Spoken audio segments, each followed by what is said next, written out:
கழகத்துடைய காவல் தெய்வம் இருவரும் புரட்சி தலைவர் எம்ஜிஆர் அவருடைய அருளாசியோடு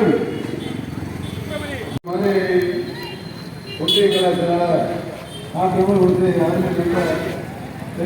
வாசவர்களே மற்றும் இங்கே வருகின்ற முன்னாள் சட்டமன்ற பொன்னப்படவர்களே மரியாதைக்குரிய திமுக வேதனையே சொல்லுது. காட்டுப்பேன் திமுக என்ன அர்த்தம் இன்னைக்கு 3 வயசு குழந்தைகள் இருந்து 70 வயசு கிழவி வரைக்கும் கற்பழிக்கக்கூடிய சூழ்நிலை தமிழ்நாட்டில் ஆகிவிட்டது. அந்த அளவுக்கு படம் மோசமான சூழ்நிலை போயிருக்கு. விலைவாசி இருக்கிறது, யாரும் நடமாட முடியவில்லை. கஞ்சா பொருள் எல்லா பள்ளிக்கூடத்தையும் நேற்று பார்த்து மதுரையிலே 3 குழா இந்த ஈரோட்டில் வீட்டு ஒரு கிளவி எடுத்து கொண்டு வந்தாங்க. டெய்லி எங்க பார்த்தாலும் கொலை குற்றம் இப்படி ஒரு மோசமான ஆசையை எங்கேயுமே பார்த்த அளவுக்கு நீங்க திமுக நடந்துட்டு இருக்கு. அதை பற்றி கண்டுக்கிறதே இல்லை. சாமி அவர்கள் இது ஏன் கட்டுப்பாடு இருக்கணும்னு சொன்னால் இங்க ஒரு அமைச்சர் இருக்காரு, நல்லவர். அது யாரு வெட்டாலும் யாரு கட்டாலும் யாரு கட்டிக்கணும் அவன் தேவையில்லை. அவருக்கு தேவை மண்ணலன்னு கல்லலன்னு சம்பாதிக்கணும். கோடியே சம்பாதிக்கிறது ஒரு 5000 கோடியை சம்பாதிச்சு வச்சிருக்காரு. எந்த சேவையுமே தொகுதிக்கு செய்யறதில்லை, யாருக்கும் செய்யறதில்லை. கேட்டுக்கொண்டேன்.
அடுத்த ஆட்சி அம்மா ஆட்சியை கொண்டு வாங்க.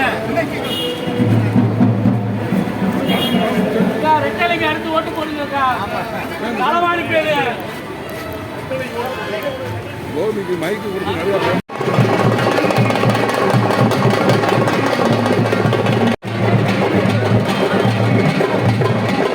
கையே கரெக்டாக உள்ள விடுறாரு.